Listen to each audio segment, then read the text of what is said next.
안녕하세요. 저는 40대 중반 여성이며 아들 하나를 키우고 있는 엄마입니다. 늦은 나이에 가진 아이라서 그런지 더욱 애틋하고 귀한 우리 아들.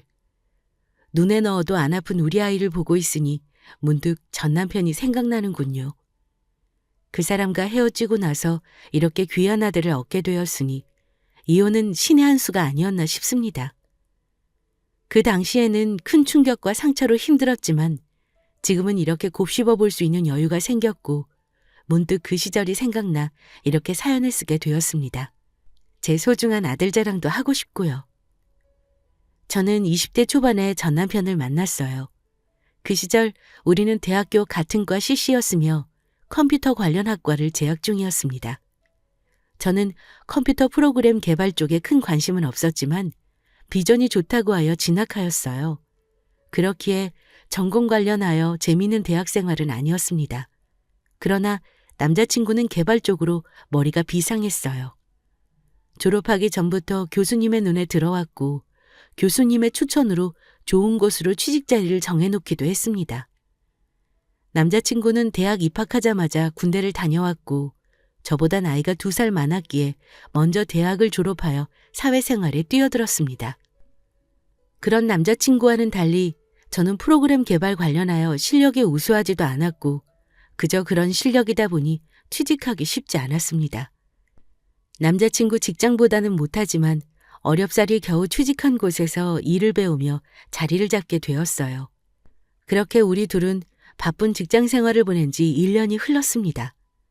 남자친구는 그 시간 동안 더욱 성장이 있더군요. 확실히 이쪽으로 능력이 있다 보니 나중에는 다니던 직장을 그만두고 따로 본인의 회사를 차려 승승장구하게 되었습니다. 동업하는 선배와 같이 뛰어들어 차린 첫 회사였지만 확실히 수입도 좋고 잘 나가는 남자친구를 보고 저는 대견하기도 하면서 부럽기도 했어요. 그런 저를 알기라도 하는지 대뜸 사업도 잘 되고 자리도 잡혀가고 있으니 슬슬 결혼하고 싶다고 하였습니다. 사업이 잘 돼가는 모습에 저희 부모님께서는 고민하지 않으시고 결혼을 밀어붙이셨습니다. 저도 결혼은 싫지는 않았기에 제 나이 25살에 결혼하게 되었고 남자친구는 그렇게 저의 남편이 되었습니다. 남편이 사업에 더 온전히 집중할 수 있도록 부랴부랴 결혼하고 신혼생활을 보내던 중 어느 날은 밥을 먹으며 제게 이러더군요. 자기 계속 그 회사에 다닐 거야? 왜? 아니, 내가 하는 사업도 잘 되고 있고 앞으로도 전망이 좋으니까 우리 둘이 사는 건 내가 혼자 버는 걸로 충분할 것 같아서 그 회사 다니는 거 힘들어하기도 했고. 힘들게 하지. 그래도 어떻게 나 혼자 쉬어. 자기는 고생인데. 나는 괜찮아. 쉬면서 집안일하고 서방 내조해주면 되지. 그리고 돈 버는 것보다 집안일이 더 힘들어. 우리 엄마 보니까 엄청나게 힘들어 하시더라. 난 나가서 쉬운 돈 벌기로 할 테니까 자기는 집에서 편히 쉬면서 가정주부 해. 정말 그래도 돼? 그럼 나 진짜 그만둔다? 그래. 남편의 배려 섞인 말에 저는 감동을 하였고 이참에 정말 일을 정리하고 집안 살림을 하며 남편을 제대로 내조해보고 싶어졌습니다. 그런 결심이 서자마자 제 핸드폰이 울리더군요. 전화를 건 사람은 시어머님이셨습니다. 얘야, 이번 주 주말에 시간 좀 내거라. 나랑 어디 좀 가게. 이번 주 주말에요? 별다른 계획은 없긴 한데 어디 가시려고요? 우리 동네에 큰 한의원이 하나 있는데 거기서 너 보약 한 제 지어주려고 그러지. 갑자기 보약이요? 감사한데 저 어디 아픈 것도 없고 튼튼해요. 되려 제가 보약 지어드려야 하는걸요. 아이고, 자고로 여자는 몸이 따뜻해야 하는 법이야. 그래야 얼른 아기도 같지. 내가 저번에 보니까 손발도 차고 몸도 빼짝 말라서 못 쓰겠더라. 아기 가질 수 있게 몸을 다스리는 한약이 있다고 하니까 그거 한 제 지어주마. 그럼 주말에 보는 걸로 하고 난 이만 끊는다. 갑작스러운 어머니의 보약 타령에 저는 당황스러웠습니다. 남편에게도 이 사실을 말했죠. 남편은 대략 짐작한다는 듯이 심드렁한 표정으로 제게 말했습니다. 어머님이 나 보약 지어주신대. 임신할 수 있도록 몸 가꿔주는 한약으로. 갑자기 왜 임신 타령이시지? 우리 엄마 빨리 손자보고 싶어 하셨어. 저번에 나한테도 그러시더라. 젊을 때 빨리 애 갖는 게 좋다고. 두고 보니 나도 엄마 말씀이 맞는 것 같아. 우리 아이 갖는 거 미룰 수 없잖아. 그래서 임신 계획을 서두르자는 거야? 나는 아직 아기 생각 없단 말이야. 일도 그만 다니라 그러고 아기도 갖자 그러고. 자기 혹시 어머님 말씀 듣고 임신 계획하려고 회사 그만두라고 한 거구나? 꼭 임시 때문은 아니지만 겸사겸사 말한 거지 뭐. 자기도 아이 빨리 갖고 싶어? 아이 생기면 좋지. 나야 미룰 게 뭐 있어? 결혼 전에는 몰랐던 남편의 모습에 저는 조금 놀랐습니다. 아이를 별로 안 좋아하는 줄 알았는데 임신 계획을 서두르고 싶어 했어요. 아무래도 빨리 손자를 보고 싶어 하시는 어머님 등살에 넘어간 것 같기도 합니다. 놀라움과 당황스러움이 뒤섞였지만 남편의 말처럼 임신 계획을 미룰 수는 없었습니다. 남편의 사업이 잘 풀리면서 경제적으로 어려운 것은 없었으니까요. 또 미룰 이유가 없다면 늙어서 아이 낳고 고생하는 것보다 젊을 때 아이 빨리 갖는 게 오히려 더 좋을지도 모른다고 생각하게 되었습니다. 돌아오는 주말 저는 시어머님을 따라 한의원을 방문하게 되었습니다. 임신 계획이라는 말을 듣고 제 몸 상태를 확인하며 맥을 짚던 한의사는 그러더군요. 태생적으로 마른 체형에다 몸이 차기 때문에 아기집이 약하네요. 몸을 따뜻하게 다스려 자궁을 강화할 수 있는 한약을 처방해 드릴게요. 라고 했습니다. 크게 생각하고 있지 않던 부분이었는데 아기집이 약한 상태라 하니 조금 염려가 되었습니다. 시어머님도 저와 같은 마음이신지 연거푸 하루 아침 저녁 2번씩 잊지 말고 꼬박꼬박 챙겨 먹으라고 하시더군요. 그날부터 어머님은 자주 전화를 주셨고 혹시라도 잊어버리고 한약을 안 챙겨 먹을까 늘 확인하셨습니다. 그러니 잊어버릴 새가 없었어요. 한약을 꼬박꼬박 챙겨 먹은 지 3개월이 흘렀습니다. 슬슬 임신이 되어야 하는데 이상하게 우리 부부에게 아이는 찾아오지 않았어요.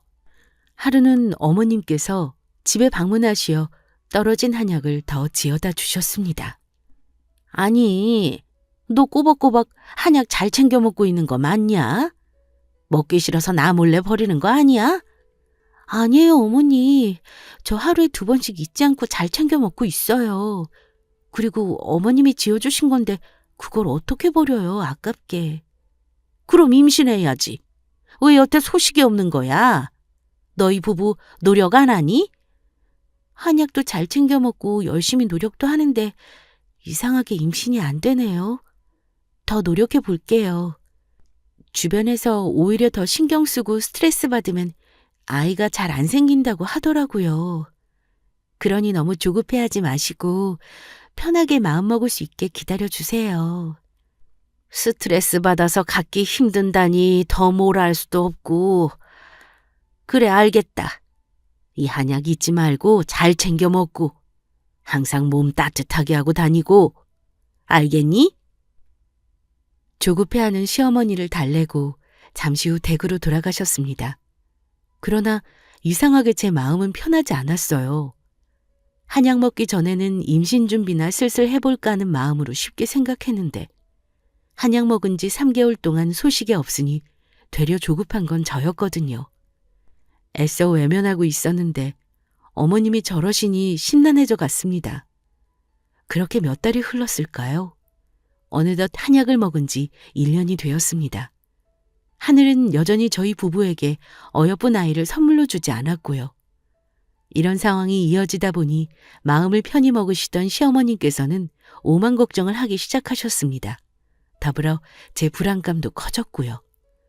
젊은 나이라 조금만 관리하고 신경 쓰면 금방 가질 수 있을 거라 생각했는데 제 오만과 착각이라는 것을 점차 실감하게 되니 아이에 관한 생각은 더욱 간절해졌어요. 저는 그런 남편에게 진지하게 병원에 가야 할 것 같다고 이야기하였습니다. 아무래도 제 자궁이 약하다 보니 아이가 잘 생기지 않는 듯하여 병원에서 검사하고 도움을 받고자 했어요. 병원에서 검사하니 제 자궁이 약하기도 한데 정신적으로 스트레스를 받으면 될 일도 안 될 수 있으니 마음을 편히 먹는 게 중요하다고 하셨습니다. 그리고 시험관에 대해서도 고려해 볼 수도 있지만 아직 나이가 젊으니 시험관은 섣부르고 약물 치료와 더불어 몸과 마음을 편히 갖는 것으로 시작해보자 하셨습니다. 그렇게 병원도 꾸준히 다니고 아이를 갖기 위해 남편과 열심히 노력했습니다. 몸에 좋다는 것도 챙겨 먹고 건강을 위해 운동도 하고요. 무엇보다 스트레스를 덜 받기 위해 정신을 평온하게 다스리는 노력을 많이 했습니다. 그게 어느덧 10년이 다 되어가네요. 간절한 마음을 몰라주는 하늘이 야속했습니다. 그 긴 시간 동안 우리 부부에게는 한 번도 임신 소식이 없었으니까요. 지나간 시간이 쌓이면서 임신에 대한 저의 집착과 불안감은 나날이 배가 되어 돌아왔습니다. 오랫동안 임신이 안 되니 남편도 전과 달리 지친 듯 보였어요. 전 그런 남편을 설득하며 마지막으로 인공수정에 기대를 걸어보자 했습니다. 그런데 문제는 시어머니였습니다. 너 미쳤니? 내가 몇 번이나 말했잖아. 자연적으로 들어서는 임신이 좋은 거라고. 어머니, 저도 모르는 거 아니에요. 하지만 아무리 노력해도 도저히 임신이 안 되잖아요. 저 이제 35이에요. 완전히 노산이라고요. 더 이상 임신하고 싶어도 나이 때문에 어려워요. 어쩌면 이번이 마지막일지도 몰라요. 시험관이든 인공수정이든 해볼 수 있는 건 다 해볼 테니 저 말리지 마세요. 그래도 그건 안 돼. 내가 계속 이야기했잖니. 점쟁이 말이 자연적으로 생긴 아이를 낳아야 좋다고.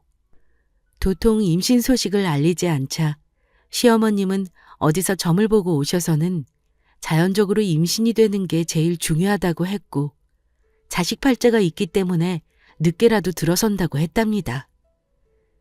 젊은 시절에도 이루어지지 않은 자연 임신을 어떻게 노력한답니까?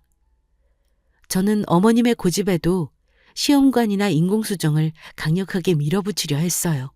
그러나 어머님의 고집을 꺾지 못하는 남편은 어느 순간 어머님과 한편이 되었습니다. 일 때문에 바쁘기도 했지만 병원에 가서 성인물을 보며 정액을 채취하는 게 수치스러울 것 같다며 그렇게까지 하고 싶지 않다고 하는 겁니다. 할 만큼 했으니 그냥 아이를 포기하고 살자고 하더군요. 자기 힘든 거 다 알아. 그렇지만 나도 지치고 힘들어. 아이 갖고 싶어 노력하며 지낸 게 10년이야. 난 자기처럼 쉽게 포기 못해.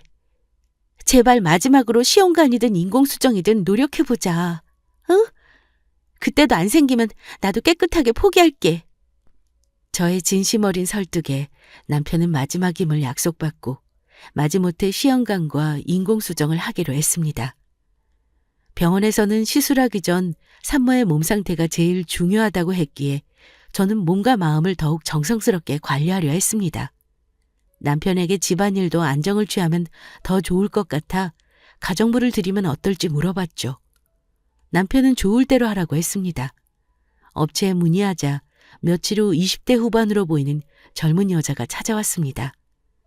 가정부를 하기에는 젊은 나이인 것 같아 저는 당황하며 정말 가정부를 하려고 온 건지 물어봤어요.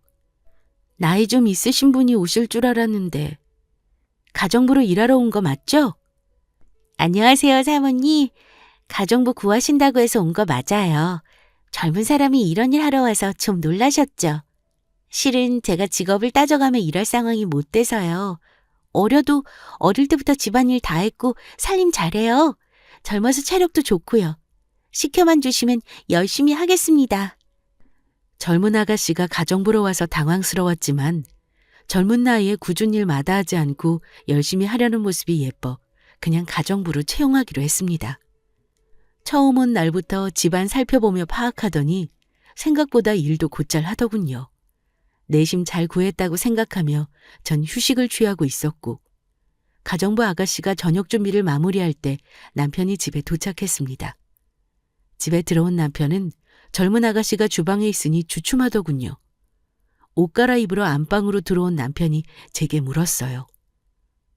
저 아가씨가 가정부러 온 사람이야? 응. 자기도 젊은 아가씨가 와서 놀랐지. 나도 처음 보고 당황했어. 그런데 이야기 들어보니까 일 가리며 할 처지가 못 된다고 하더라고. 하루만 채용해볼까 생각하고 일 맡겼는데 생각보다 되게 잘한다? 손도 야무지고. 그래서 앞으로도 쭉 쓰려고. 그래? 사정은 딱하긴 한데 그래도 젊은 아가씨가 우리 집에서 가정부 한다고 하니 좀 그렇네. 집에서 옷도 편히 못 입고 불편할 거 아냐. 자기가 왜 불편해? 어차피 자기 이 시간에 오거나 늦게 오잖아. 가정부 아가씨는 저녁하고 설거지하면 갈 건데 뭐. 저 아가씨 보는 시간 많지 않으니 걱정 마셔. 라고 이야기하며 마무리하였습니다. 그래도 남편은 젊은 아가씨가 불편한지 저녁을 서둘러 먹고는 안방으로 들어가 버리더군요. 그러던지 말던지 저는 가정부 아가씨 덕에 몸도 마음도 편해져 좋았습니다. 그 아가씨는 계속 우리 집으로 출근했고요.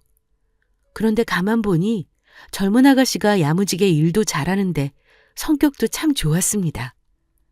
늘 웃는 얼굴에 서글서글하니 친화력이 참 좋더라고요. 애교 있는 말투와 행동으로 저와 빠르게 친해질 수 있었습니다.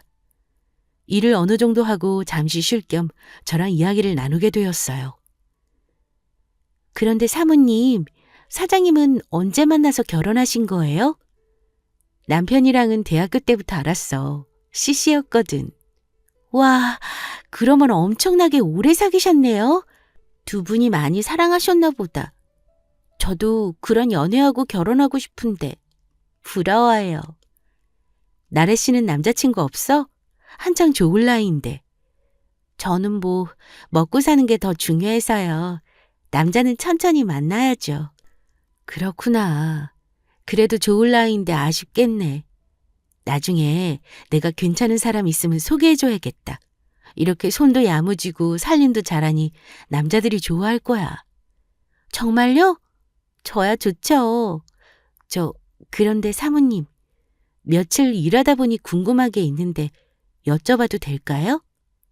응, 뭔데? 보니까 두 분밖에 못 봐서요. 혹시 아이는 없으신가요? 조심스런 나래 씨의 물음에 저는 긴 한숨을 쉬었습니다. 그런 나래 씨에게 그동안의 이유를 이야기해 주었어요. 좋을 것도 없는 이야기인데 이상하게 나래 씨를 편하게 느낀 저는 그동안의 세월을 신세한탄하며 풀어놓고 있더라고요. 제 이야기를 들은 나래 씨는 좋은 소식 있을 거라며 저를 위로하기 바빴습니다. 그런 그녀의 태도에 제 마음이 풀어지더군요. 전부터 동생 하나 있었으면 하는데 제 친동생이 생긴 듯 그런 그녀가 편했습니다. 때로는 동생처럼 때로는 친구처럼 의지하며 지내게 되었습니다. 그렇게 몇 달이 지났을까요? 어느 날은 시어머니께서 제 덕이 부족하여 자식 문이 열리지 않는다는 스님의 말을 들으시고는 공을 세워야 한다며 저와 같이 절을 가자고 하셨습니다. 저는 그런 소리 믿지 않았지만 저와 마찬가지로 시어머님 또한 간절한 마음일 테니 무시할 수 없었습니다. 정말 마지막이란 생각으로 할 수 있는 건 다 해보자란 심정으로 어머님을 따라 절을 다니게 되었고 밤늦게까지 마음을 비우는 수양을 하며 지냈습니다. 그렇다 보니 남편 혼자 저녁을 먹는 일이 많아졌고 저의 빈자리를 나래 씨가 채워주게 되었죠. 어떨 때는 어느 사찰에 있는 주지 스님이 영험하다며 저를 데리고 지방으로 가실 때도 있었습니다.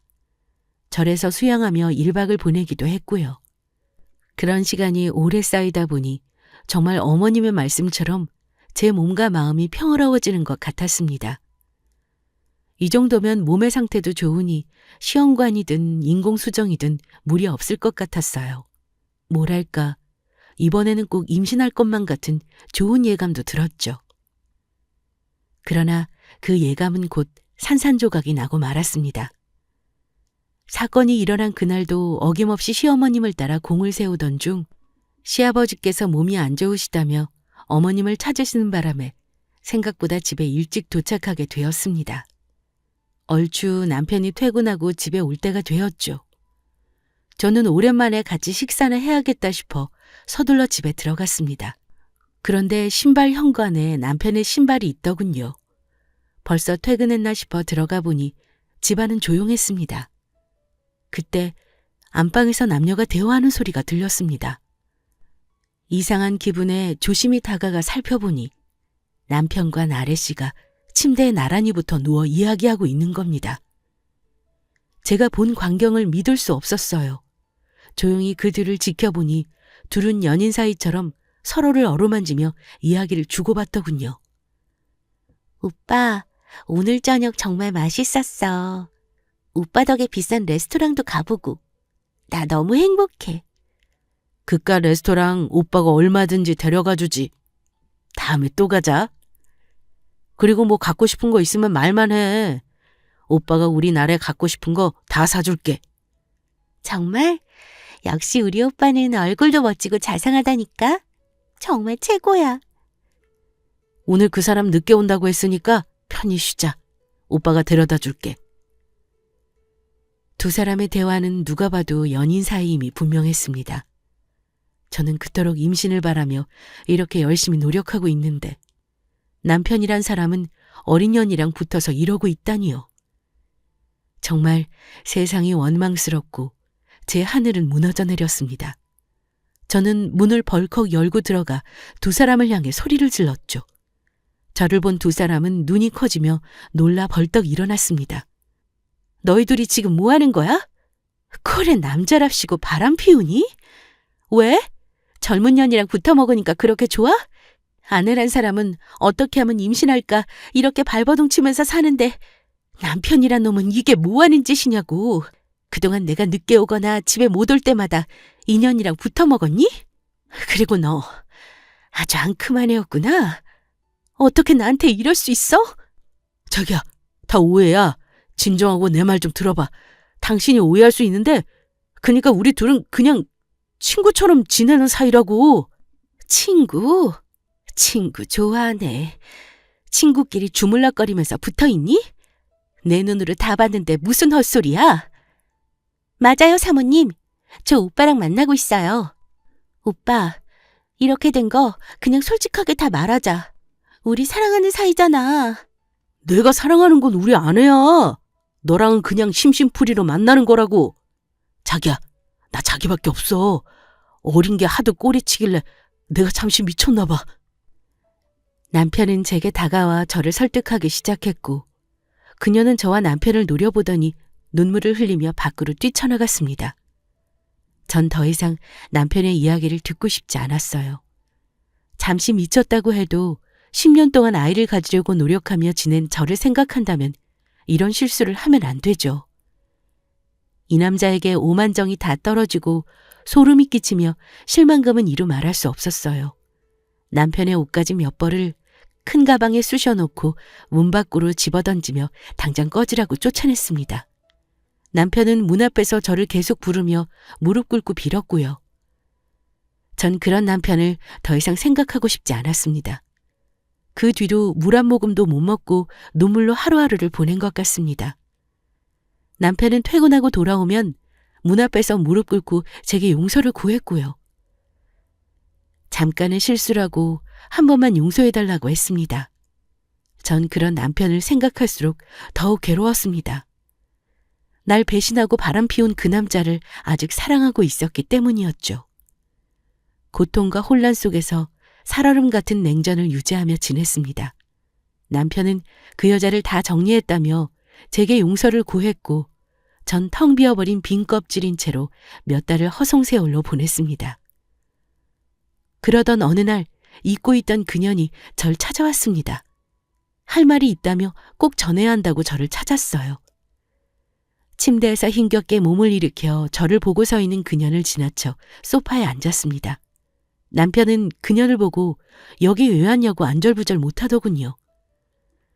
그녀는 그런 남편을 무시하며 제게 다가와 사진 한 장을 건넸습니다.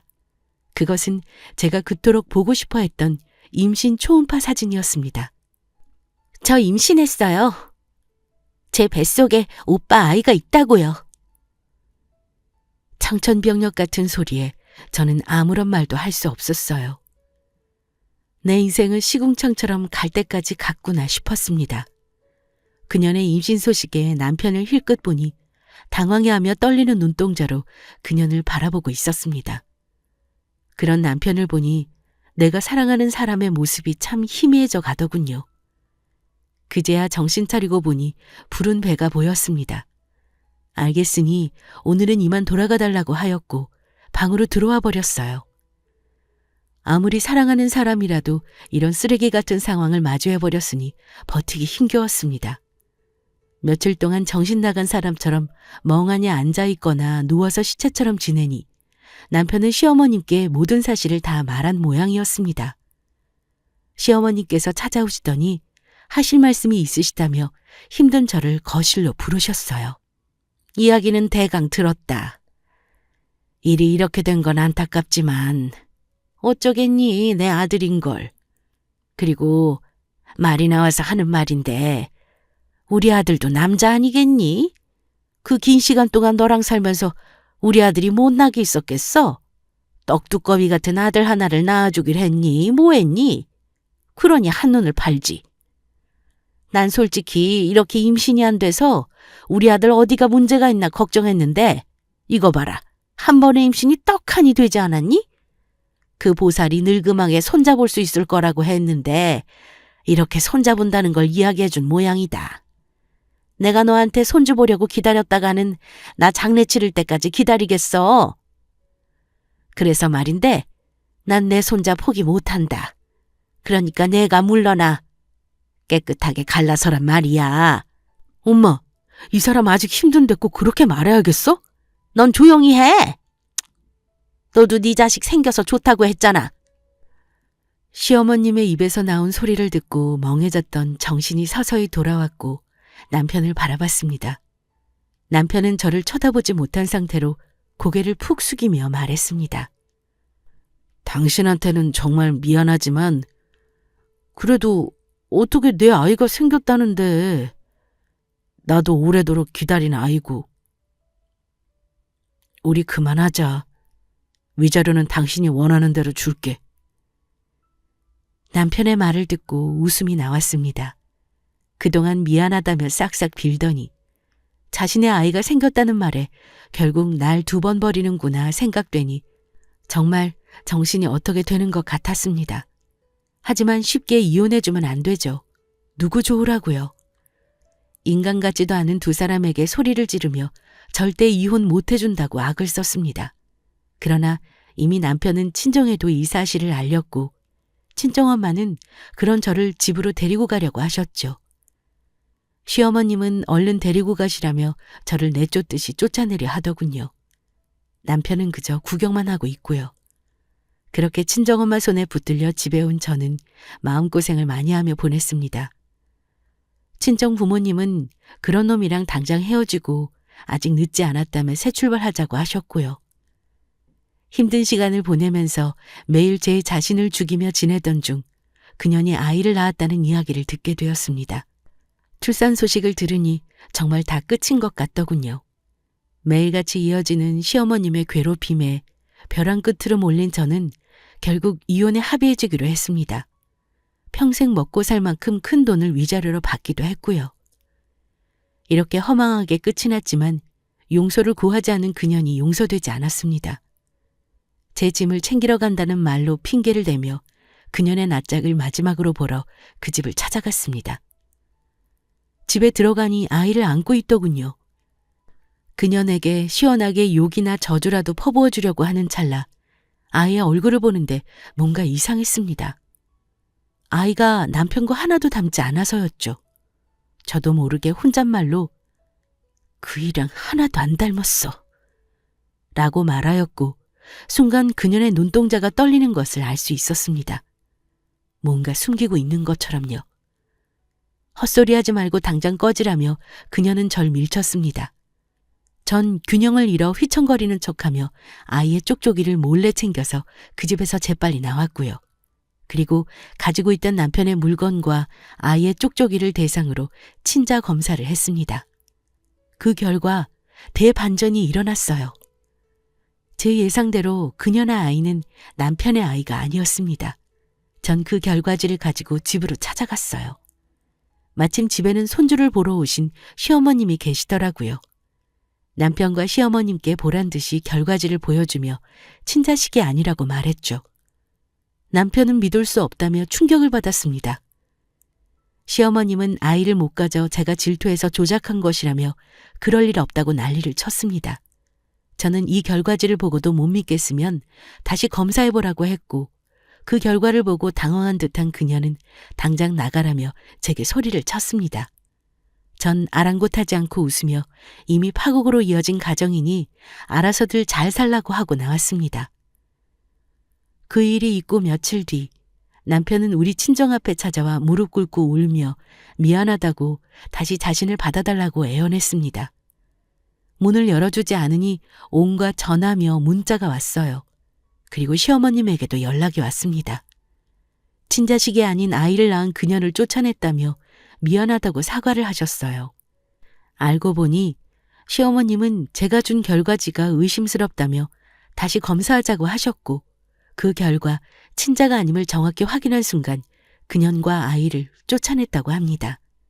그리고 계속 임신이 안 되는 아들이 의심스러워 병원 검사를 하였고 무정자증이라는 결과가 나왔다며 그동안 임신이 안 된 원인이 본인이었다면서 정말 제게 미안하다고 통곡을 하는 전 남편. 전 그런 둘을 만나지 않고 연락도 다 차단하며 철저히 무시했습니다. 계속 집에 찾아와 귀찮게 구는 바람에 연락처도 바꾸고 집도 이사했고요. 친정 부모님께서는 젊은 나이라 안타깝다며 재혼을 하라고 설득하셨고 지인의 소개로 1살 많은 남자를 소개받아 재혼하였습니다. 그러다 신혼기간 중 하늘이 주신 선물로 임신을 하게 되었어요. 나이가 많아서 임신을 포기하고 있었는데 정말 그 무당의 말이 맞았는지 늙음하게 아이를 가졌습니다. 소중하고 아주 예쁜 아들을 낳았어요. 우리 세 가족은 행복한 날들을 보내고 있었어요. 저는 한번 가정의 실패로 얻은 상처를 잘 치유하여 잊고 있었죠. 그러나 우연은 참 기가 막히게 일어났습니다. 우연히 아들을 데리고 남편과 외식을 하다가 계산을 하던 중 전 시어머님, 시아버님, 전 남편이 식사하러 왔는지 식당 안으로 들어오더라고요. 저를 본 시어머님과 남편은 걸음을 멈춰섰습니다. 처음에 알아본 저도 주춤거렸지만 곧바로 밝게 웃으며 인사를 건넸어요. 안녕하세요. 식사하러 오셨나 봐요. 그동안 잘 지내셨죠? 전 남편이랑 식사하고 나오는 길이에요. 보시다시피 좋은 사람 만나서 새 가정 꾸렸거든요. 참, 우리 아들이에요. 너무 예쁘죠? 당신 덕에 이렇게 아이도 갖게 되고 정말 고마워. 그리고 어머니, 그 무당 실력 좋네요. 늙음하게 아이 갖는다는 말이 맞았어요. 식사 맛있게 하세요. 저는 이만 가볼게요. 시어머님은 저를 째려보고 계셨고 전 남편은 멍하니 우리 가족을 쳐다보더라고요. 그런 그들을 지나쳐 나와 남편의 손을 잡고 집으로 향했습니다. 집으로 돌아오는 내내 기분이 참 좋았습니다. 이런 우연이 어디 있나. 세상 참 좁다 싶다가도 나의 행복한 순간을 보란듯이 보여줬으니 신이 나더군요. 지금의 내 남편과 아들이 참 자랑스럽고 더욱 사랑스럽게 보였어요. 저는 앞으로 우리 가족과 꽃길만 걸어보려 합니다. 지금까지 제 긴 이야기 들어주셔서 감사합니다. 여러분 가정도 항상 행복하세요.